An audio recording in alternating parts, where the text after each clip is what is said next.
Friday, and you're listening to the Dropcast. My name is Carl Shimon, joined as always by the delectable Matthew Kershaw, and we are going to talk about video games and the lack thereof. Friday, gotta get down on Friday. Nice. That's my favourite. I was going to say Miley Cyrus, but it's not Miley Cyrus, is it? She's the Disney slut. Do you not remember who this is? No. It's Rebecca Black. Oh, yeah, with the chicken dude and the drumstick. No! Yes it is! The fucking guy, yeah. I don't know if that... Look, not all black people like chicken, but video games, they're not happening, but we've got to do a podcast, so tell me, what have you been playing?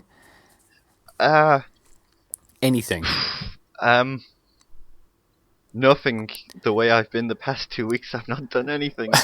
Aside from reciting the entire Pokédex from start to finish. Do you want me to do that again? I can go and check how accurate I was. I think you fucked it up around Nidoqueen, but you know. Did I? I'm not going to correct you on that. It's okay.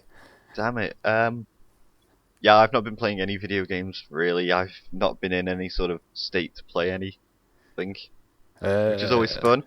Yeah, well, you know, I have been. That's the great thing about there being two of us. Is that one of us can play video games and the other one can not. And soon our roles will be reversed and you'll be doing all the playing of video games and I'll be doing all the notting. You won't be playing video games because you'll be on vacation. Oh, I wasn't playing video games because I was fucking depressed for 2 weeks and still am. It's basically vacation though. It's just more mental with like duller surroundings that you really don't appreciate. But anyway, Attack on Titan, nay, it is Shingeki no Kyojin Humanity in Chains that right, I played. It's Shingeki no Kyojin, you Baka Gaijin. Baka Gaijin Maranga Luka. My favourite Vocaloid star. Alright, Attack on Titan. It is a 3DS game, which is probably not what you wanted to hear. But it's pretty good. We've got a full review up on the website, which is one of my favourite reviews I've done in a while, so check that out. Ask me anything about Shingeki no Kyojin Humanity in Chains TM. Do you just say AMA? Because Reddit will start like having a piss fit and go black for like 2 days. By go black, you don't mean the way I'm thinking of, do you? No, didn't you hear about that? The whole thing on Reddit where they fired some staff member and so a bunch of subreddits quote-unquote shut down in protest and then they came back the next day. You know, I heard about that from the MSN homepage of all places. And they had like, not a scathing article, but it was clearly not written by people who understand the internet or the people who use it. Yeah. So it was kind of hilarious to be like, these, just talking about like the foul things that happen on these message boards, like posting pictures of people who are fat and laughing at them. I'm like, dude, you have not seen half of the shit on that site. If that's what you think the worst thing is. Do I still have that list of fucked up subreddits laying around somewhere? Probably. There was a lot of bestiality on there I don't want the world to know about. Yeah. So anyway, Shingeki no Kyojin, what's the story like? It's a piece of shit, right? So the story mode is all ripped scenes from the anime, intertwined with some really boring levels when you play as the characters from the show. And all they've done is kind of pulled the fight scenes, and there's like no story to it. Also, the voice acting, of which is very little, is all in Japanese, and I don't believe there's any subtitles. So it's really weird when you click on the character select screen, and then there's like, it's almost like it freezes for several seconds, but then you realize the person's talking to you in Japanese, and you have no idea what they're saying. So I don't know what the story's like, but I hate the story mode. It's the worst possible thing. It kind of feels like it fell out of a licensed PS2 game. You know, back in the era of like the Revenge of the Sith video game, where it's just shitty adaptations of the movies. Yeah. It feels a lot like that. But the world mode is kind of like a Monster Hunter / Peak Walker, not very good version of that, where you have a camp.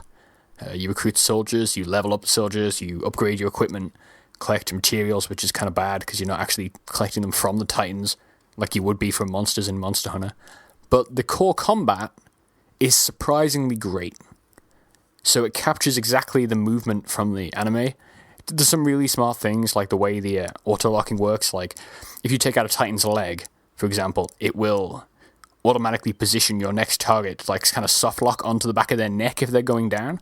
So it's just really smart. So it's like you don't have to worry about it making, you know, that shitty maneuver. It'll just do it for you. And there's a lot of small things like that. Like, there's no fall damage. if you're in a city but not actually near a building, the lines will just like fire off screen and you'll be able to like zip around without any worries. So that's good. Yeah. But then, of course, you have to fight on the plains as well, and you've totally got the horses, and you very much don't have the free flying then, so you do have to like use your horse to get around, like charge at the legs of titans or try not to get caught. And it's really cool. When you said the combat is good in that game, I immediately refused to believe you when I realized it was on a 3DS. Yeah, it's smart though. It's like, so like visually, it's exactly what you want from it. And then in terms of like complexity, it's the movement. Like the tutorials are bad, but you just need to experiment for a little bit. It took me only a couple of minutes to get the hang of it. And you've got options like if you want to like send your dude in a spin, you just push the circle pad when you're on like an attack run, because you sort of like you lock onto different parts of the body, and then begin your attack, and then you hit the attack button again when you're within like the critical range, which is shown on screen. And if you go into like the spin, you push on the circle pad when you're like diving into combat, you will get the blades, go Beyblade style, you know, like the characters do in the anime. And that's super useful because you can cut through like Titan hands, because they will just fucking snatch you out of the sky. It's pretty great. I'm not gonna say realistic because it's a fucking anime, but you know what I mean. It's what you want from that game. And like it's just so slow. Like the world mode, I've played about 20 hours of that game, and about 17 of those hours, probably more, with the world mode. And there's so many more interesting missions, types, maybe not types, more like environments and stuff. Like, you know that castle from late in, I want to say, I don't know, it's not in the anime yet. You know that castle where there's a very specific Titan I can't stand with in the manga? Remind me. There's a castle with the people in a tower surrounded by Titans, and it's nothing to do with the walls. And it's around that time in the manga that you totally see the Beast Titan. Do you know what I mean? I think it's called Castle Utgard or something. Oh, is this the reveal of the Dancing Titan? Yes. So that's not in not the a story spoiler. mode. There's fucking Titans in Attack on Titan. I know, but I mean, like, so that's not in the story mode, because the story mode only extends to like the first season of the anime. But it's totally in the world mode, in like the special missions you unlock a lot later on in the game. So it's like, maybe if that stuff is a bit more accessible, it'd be super cool. You fight the big, like, armored, maybe not the armored Titan. You do fight the armored Titan. You fight the female Titan, and they are quite different. They have different properties. They will, of course, harden to stop you, and the fights can go on for like 20 minutes and stuff. It's really epic. Oh, wow. You have like limited gas, limited blades. You have to swap them out, which is fine unless you like forget to, buy more gas before you go into a fight, and then you happen to land on the floor right as a Titan's charging at you and run out of gas. It's like you're basically fucked. There's no way you can really fight, without either gas or blades. I mean, you've got guns, but they're only good for like stunning them. They're kind of like useless and hard to control.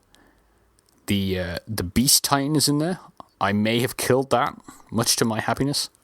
Wait, the Beast Titan? Yeah, the Titan I can't stand. It makes me like almost sick to look Monkey at. Titan? Yeah, totally in there. Totally in there. And it's cool that stuff is. Like, you can fire a flare up to the sky wherever you want. So it's really cool on horseback. It's like completely useless. It's so if you're in multiplayer, you can like get people's attention to a place on the map. But it's basically pointless. I played some of the multiplayer. I played most of it single player, but I dropped into a few games. Had a good run of about 4 games with one group of people, and it's a lot of fun. I can't imagine there's a lot of people playing the online. I know for a while there, on the first day or two, I was like top of every leaderboard. That quickly changed, but yeah, it's like, you showed me that. It's like a game I like, but is maybe not worth it's not worth your time to enjoy it unless you're way into the anime. You're never going to get into this if you haven't watched it and you haven't read the manga and stuff. There's not enough there. It's not necessarily high quality what is there, but that combat is exactly what I was looking for. And you make your own character in the world mode as well, so different costumes and stuff. It's pretty great. What's your character? Well, mine's just Kyle, but he's like a white-haired dude with swimwear on. And a real cool Kairu. abs. No, just Kyle. I was going to go for Kairu, but then I just went with Kyle in case, I don't know. I'm English, I don't want to confuse people.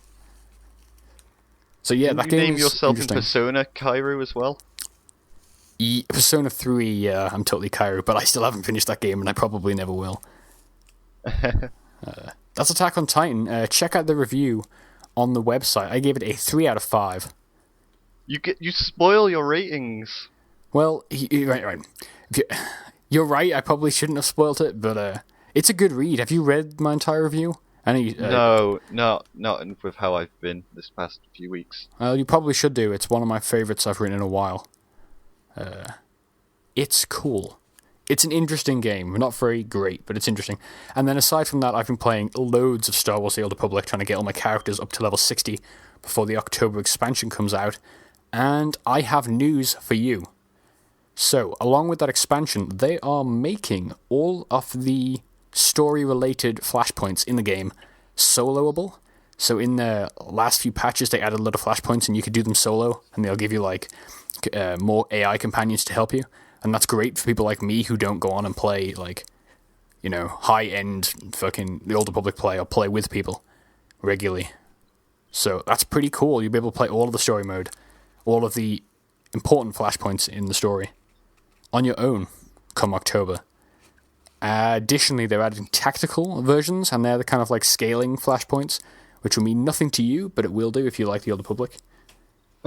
And in like a week's time, they are adding a 5th stronghold to the game, so I'm looking forward to checking that out. It's on Yavin 4, the jungle from the last film of the original trilogy. No, Yes, I lied. The first one. I remember the name Yavin 4 because you've said it before, and that's the only thing I remember. Yeah, it was added in the Shadow of Revan expansion that came out earlier this year. Maybe late last year, I don't remember. We definitely checked it out on the site. We never got to Yavin. I think we dropped into Yavin briefly, but it was part of that I expansion. seem to remember. Yeah, so they're adding a new stronghold, which will cost me a fortune, but I've secured like tons of new decorations I'm getting ready to use, so I would like to do a video of that, even if it's just showing what you get and how much everything costs. But I have some ideas. We should be checking that out on the site in about a week's time, which I'm looking forward to. So excited. Is there anything you wanted to throw in? I know we played a bit of Halo the other day. That was a mess. I don't really remember. It was a terrible mess. You can check that out on the website. It's GameDropZone.com. So, news. Are you ready? I've got some news. Hit me with your news. The Battlefield 4 CTE finally came to the Xbox One, the all-in-one entertainment system from Microsoft. Is that your community test environment? Yes, it is. You get to guess. test updates before they get released to the general public. It's kind of like, basically you have to be part of the preview program on Xbox One to get this, which is essentially a preview program for a game. But if you own Battlefield 4 Premium and you're a preview member, you should have a message in the Xbox preview dashboard or a survey where you say, would you like to take part in this? Yes. Are you aware of the risks? Yes. And then you get sent a code and you download like 45 gigs of Battlefield 4 all over again. Useful. So what is it? What can you, the quote-unquote tester, experience by playing this? I don't know, because apparently the CTE on PC is better than just the default Battlefield because they make changes so often, and I think that the CTE isn't coming to PS4 because Sony refused to essentially allow them to update the game regularly. You know how game developers have to pay to update their games? Yeah. Well, there's a different deal with the CTE where they can update it whenever they want, I believe. Yeah.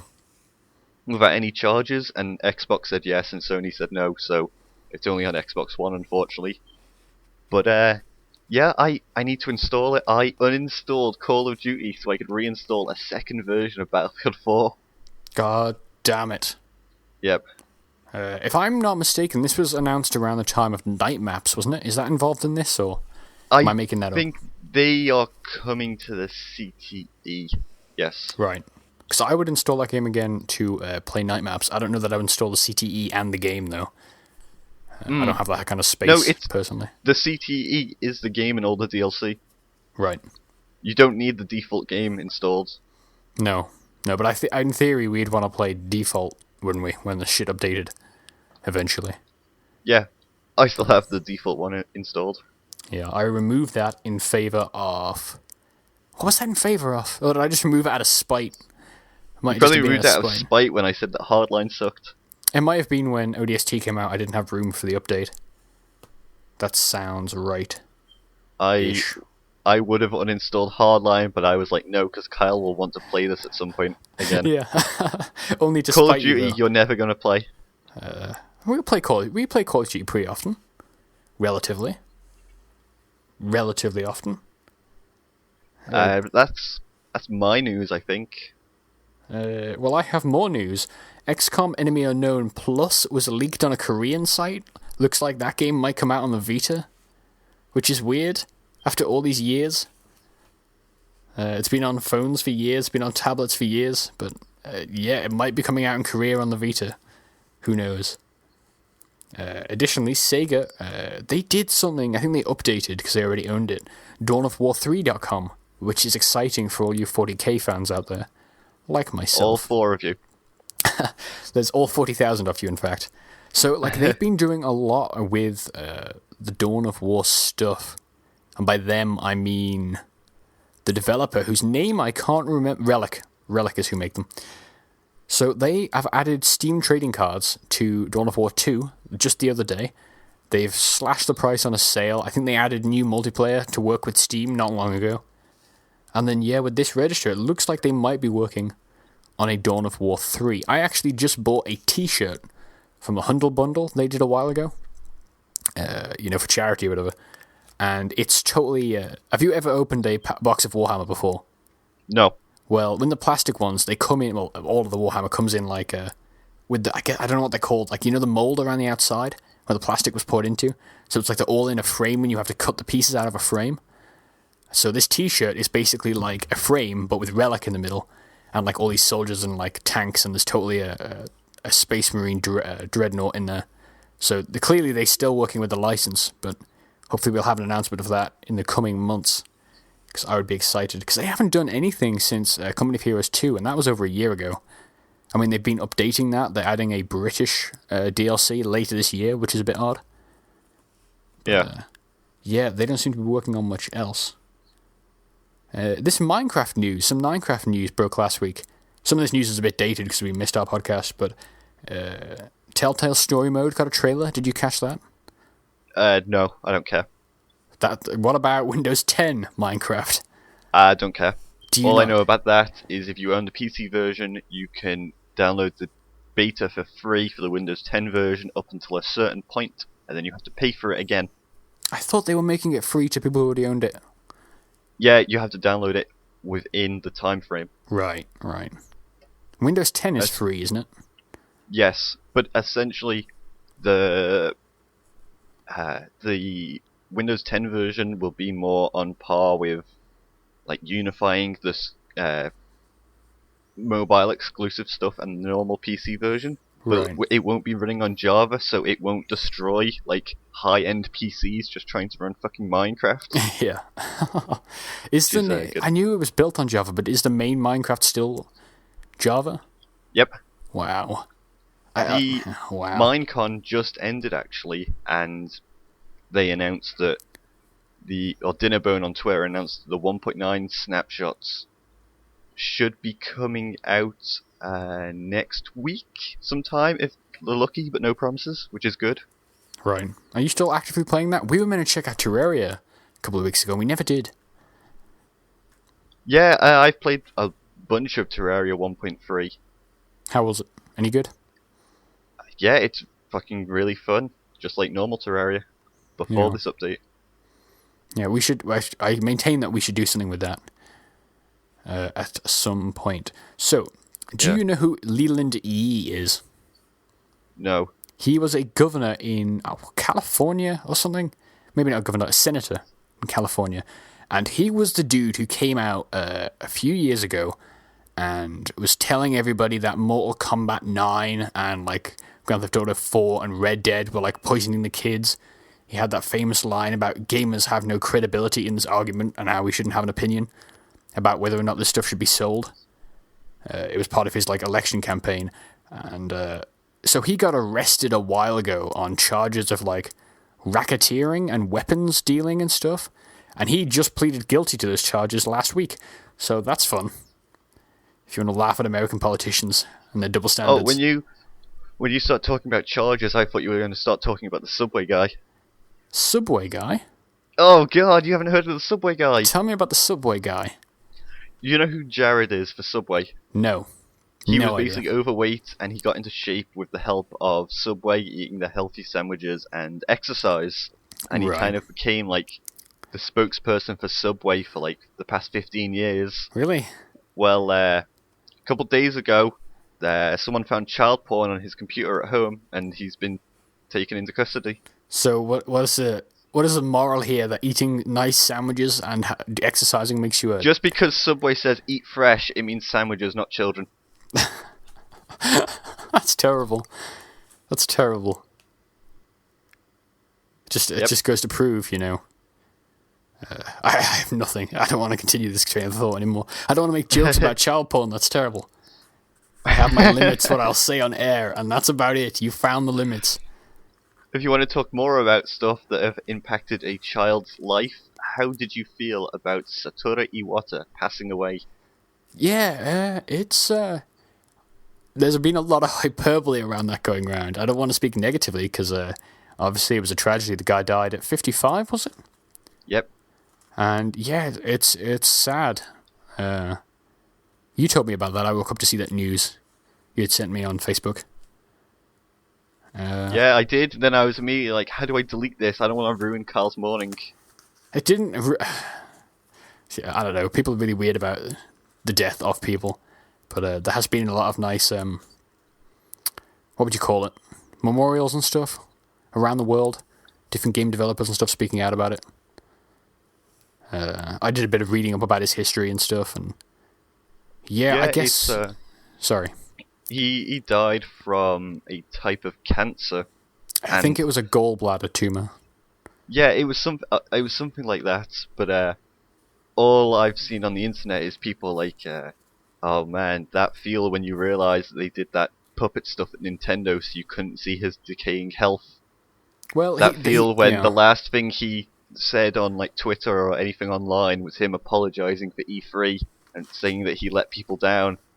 And it's like, oh no! Well, we know he's been ill for ages. That's why he missed those things anyway. So that, to me, it wasn't a huge shock. Like it seemed to be to some people, but I guess you might not have heard about it. But yeah, that was my first reaction. Was bet all you Metroid fans feel real bad right now. But yeah. I mean, at the end of the day, it doesn't really matter. I mean, the guy was talented. I don't know a lot about what he was like past the last couple of years. There's a fucking really great quote out there from like Gamescom a couple of years ago when he was like, oh yeah, on the back of my business card it says, CEO of Nintendo. In my heart, it says that I am a gamer or a games developer, and then in my mind I'm a gamer or something like that. Yeah. And he's done so much shit from gaming, like the second generation of Pokemon from Gold, Silver, and Crystal. Oh, amazing. I think they're the best Pokemon games still.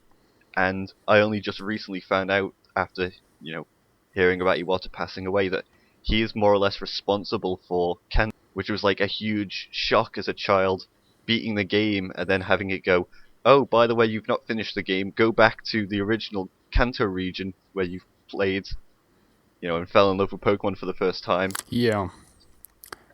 That was his weird compression technology and stuff, wasn't he? Didn't he, fucking solve GBA compression and, totally double the amount of shit they could put in that cartridge? Yeah. There has been a lot of hyperbole around his death. I'm like, I was considering writing a news article about it. I'm like, there's no point because we're not really serving anybody. But, yeah, it's a shame. Miyamoto and Takeda are taking over interim for the time being. Yeah. Yeah, did you read the letter they put out? Yes. No, I didn't. It's like a really weird short letter. It was like a business announcement thing, and then the Nintendo tweeted that they weren't going to tweet for a day in remembrance of them, which was nice. I think it was nice that you see fucking regardless of if you are like Sony or Nintendo or Microsoft or you prefer fucking PC or whatever, this man has affected everybody's lives. Regardless, even if you never Yeah, played I a mean, Nintendo console before, a game that he's worked on or had influence in, he's still changed e- everything about gaming. And just seeing all the companies like Sony and Microsoft and EA and all that just coming out and saying how much of an inspiration he was to the what's the word yeah, I'm looking for? The no idea. games industry. There we go. Industry? It's really sad.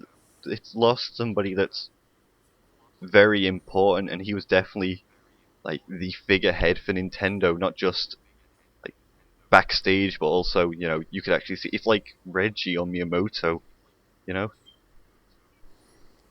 Yeah, I believe Iwata was both president and Yeah, CEO. I think he took over CEO of America not long ago, didn't he? I don't In a know. couple of years. It's. I wonder where they'll go from now, because it's. He, from what I understand, was so instrumental in their kind of like, we're going to try weird shit and make what we want, rather than just following the Yeah. path of technology and stuff. So I wonder, just from like a pure business standpoint, where will they be in like 3 to 5 years time when the current plans have happened? Will the NX really be his legacy? I guess will that be the last piece of hardware from Nintendo that really bears that sort of unique weirdness I to don't it? know. I don't know. It'll be interesting to see. It's kind of weird that at E3 Nintendo kept going on about change, and now this has happened, and you're definitely going to see Nintendo change. Yeah. I mean, well, everything they put out, even the successes, has been like weird. Like, look at the DS, look at the fucking 3DS, like portable 3D Yeah. shit with no glasses. Fucking weird. The Wii U. I mean, the Wii U is dumb, but yeah, it is sad. We'll have to see, I guess. From what I understand, something like that is kind of telegraphed ahead of time how long you have to a certain extent. Obviously not, I haven't been told it from a medical professional, but it's just something I've picked up from people talking about it. But yeah, it's weird. So, in more positive news, hold on when I find some positive news. Oh, here we go. Call of Duty Juggernog Edition. Oh, yeah, you order the Go on. Have you heard about this? limited collector's edition of the Black Ops 3, and you get a real-life Juggernog fridge. Fucking dumb, dude. I think it's cool. Oh, God. I mean, I thought the RC car and night vision goggles were dumb, but a fucking fridge?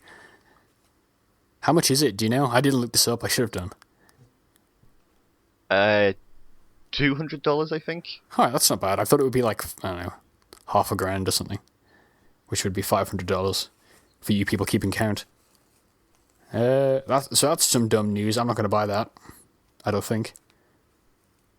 Ground Control, the entire series, has been released on Steam, which you may recall is a game we've done dusting offs in on the past. I think I fucked up my word order there. But you know what I meant. There's some of the more popular articles on the site still, weirdly. Oh, yeah. So you can pick up those games on Steam. Rebellion seem to be putting them out, which is worrying for me because I don't think they're great currently. Their output has not been particularly strong with the Nazi zombie games and the Sniper Elite games because they're all kind of janky. But yeah, they're there if you want to buy them. I mean, they've been in good old games for a while now, but they're now on Steam if you prefer. Kojima's branding has been completely stripped from all the promotional material and box art off Metal Gear Solid 5 The Phantom Pain. Yeah, fuck Konami for doing that. Like, seriously. But didn't this happen months ago? They disbanded his company months ago, didn't they? Kojima Productions. But he was I still remember on reading the months art. ago that like all his stuff was taken from the game and promotional aspects and stuff. I know for a fact that at E3, the demos they were showing had Kojima Productions logos on them, on like the loading Really? screens and stuff. Yeah, He's got that hard-coded into the Fox engine, just in case. Yeah, can you imagine if they pushed the game by like 3 days just to remove his logo from the loading screens? I mean, fuck, they will do it. They seem to be spiteful enough. Obviously, we don't know what's kind of caused this, but I think their voice actor of Snake in Japan came out and said, like, yeah, Kojima Productions is completely, like, gone now. But the game's great, still go and buy it and stuff, which is weird. I'm sure the game will be at least good, from what we've seen. Yeah. Yeah, that's super weird. Super weird. What are your feelings on that? Fuck Konami. Like, Metal Gear is Kojima, and Kojima is Metal Gear, and for them to do that, I'll just say fuck you. Yeah. Like, seriously, the whole... You buy a Metal Gear game because it's got Kojima's name on it. You know, it's the same reason. Sorry. You know, they're great, you know, whatever they're designed well and they're made well, it's like kind of like Apple, where you buy their shit because of their name and you know it's a good quality product. Yeah, there is like a certain level of value you can assign to it just by where it comes from, which is not something you get very often. But I guess, yeah, Kojima. I mean, has he ever done anything? Oh, I don't know. His name was on the Castlevania game that came out a couple of years ago. Was it? Lords of Shadow, yeah. But he was like, apparently he was like the director of that. But that's maybe the only part I can think of that wasn't stellar. Maybe Boktai, that was the game you had to take outside, wasn't it? I don't know. In sunlight.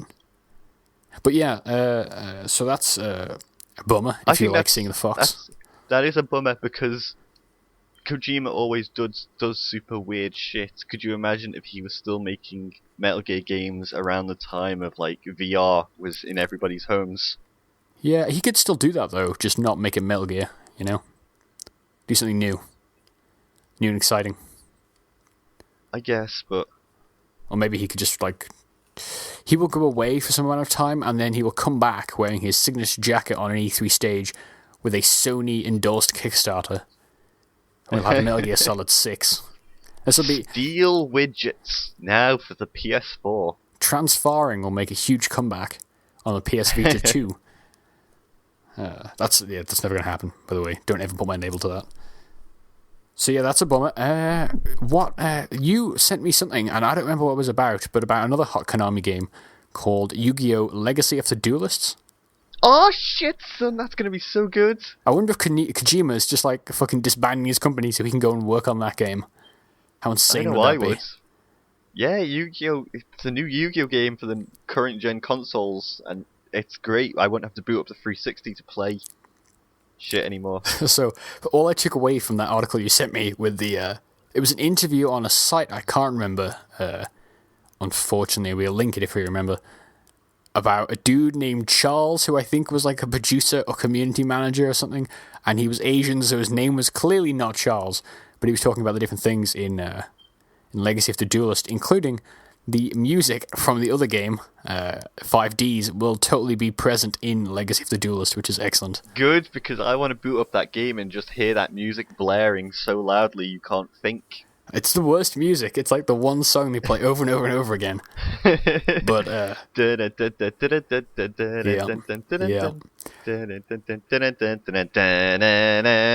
So, what is it, 6,000 cards? There's actual summoning in the game, like fucking Dark Magician stands up and throws some shit at you. Yeah, all of the, I guess, signature cards of the series have, actual models and animations and stuff. There's pendulum summoning in the game. Oh, yes, son. I have a pendulum deck, but I've never used it. Can't wait. They have this really new, cool, smart tagging system when you build a deck where... Say if I put in a Blue Eyes White Dragon into my deck, I can press like R1 on a PS4 controller or RB, and it will then go and list of all of the monster, spell, and trap cards relating to that card. Oh, that's cool. So you can get like just immediately to spells that will enhance his attack or defense. That's cool, but it's weird because they're Japanese, and as we well know, Japanese people can't build interfaces that a human can use. The interface in 5D is terrible. This one doesn't look too bad. Yeah, I'll hold judgment till the game comes out, but I'm looking forward to it. It still looks like, you know, when you get one of those big, massive scientific calculators for the first time, and you don't know what any button does. It looks like that still. Only, yeah, instead of like Sincon and Taz, it's totally got like I don't know, fucking the abbreviated versions of dark water and grass. Tabs along the top. Are you sure we're not talking about Pokemon again? Shall I list off the first 25 Pokemon? I'm alright. Do you want to go to the... Is there a region called Sinovit? Or am I making that up? You're probably making that up. Name the Pokemon regions.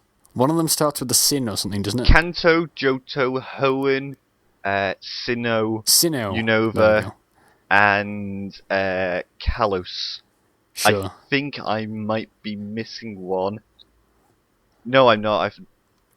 Kanto, Johto, Hoenn, Sinnoh, Unova, Kalos. No, that's alright. Okay, I'm right. So there's no Pokemon game this year. Is there normally one each year, or am I just losing track of the years? What are you talking about? Poké tournaments? So speaking of Pokemon, I have other news. The ultra rare shiny Jade Raymond has moved on from Ubisoft. She left last October, and she's now at EA opening Motive Studios. How is that anything related to Pokemon? Because she's the one woman in game development, or so I hear. She's certainly the only one who seems to be making the news. She's opening a Canadian studio. They're working on a new IP.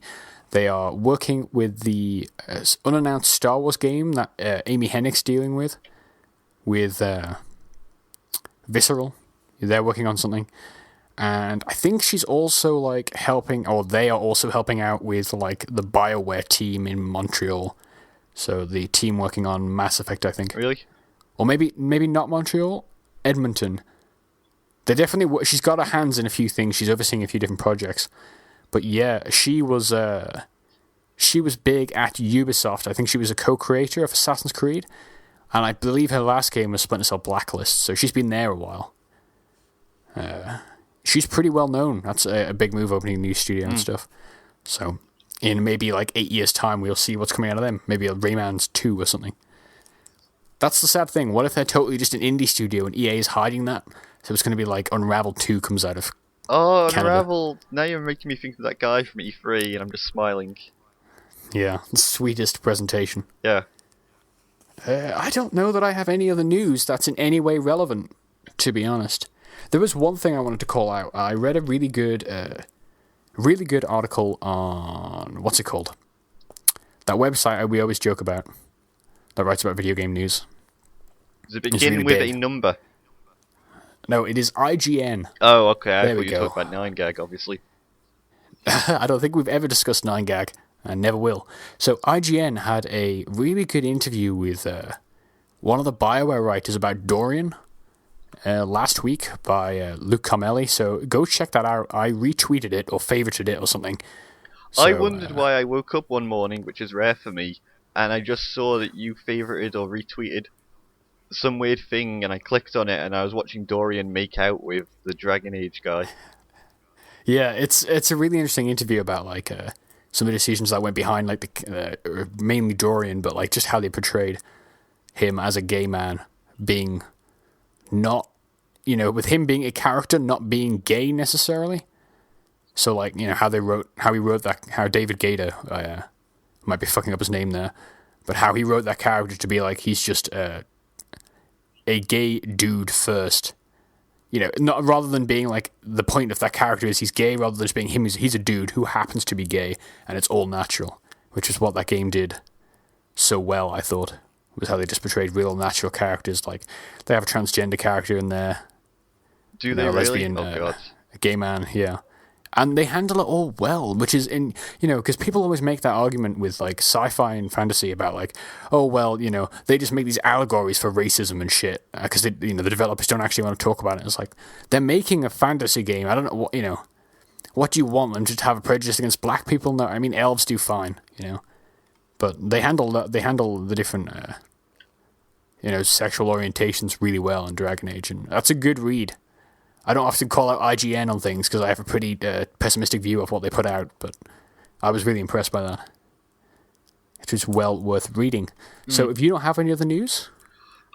I am searching my brain deep down in my frontal lobes to try and think of something. You don't want to go down there. You don't want to dig into your frontal lobes. That's how psychopaths happen. I know from experience. I don't have any news regarding video games, really. I mean, I could talk about fucking sneezing out part of a tooth, but that's about it. I don't know that anybody wants to hear that. It's to be honest. Pretty funny, actually. You should have filmed it and got it on /r/cringe. Stuck the name of our website, that's www.GameDropZone.com, in there. It wasn't To like a whole tooth. I was watching The Beast in the East, and the Divas match came on, and I was so bored, I yawned and then sneezed, and it blew off a cap from my tooth, and it shot across the room, and I didn't find it till the next day when I had to go to the dentist. I love the idea that you're like, well, I could either watch this Divas match for 4 minutes, because that's how long they last, or I can injure myself. I didn't plan on it. I was so pissed off and angry and sad, because I was like, fuck. What, about the wrestling or just in life? About losing a tooth, because then I'd have to go to the dentist, and I hate the dentist. Yeah, everyone fucking hates dentists. Well, bastards gassed me and stole all my teeth at the age of 10. I hate Fuck the dentist because when I was like 13, 14, and I was hit by a car and shattered my 2 front teeth, and I had to go in and have like 2 hours laying there as a fucking dentist hurt me, and it just scarred me for life. Yeah, that's what made me afraid of dentists.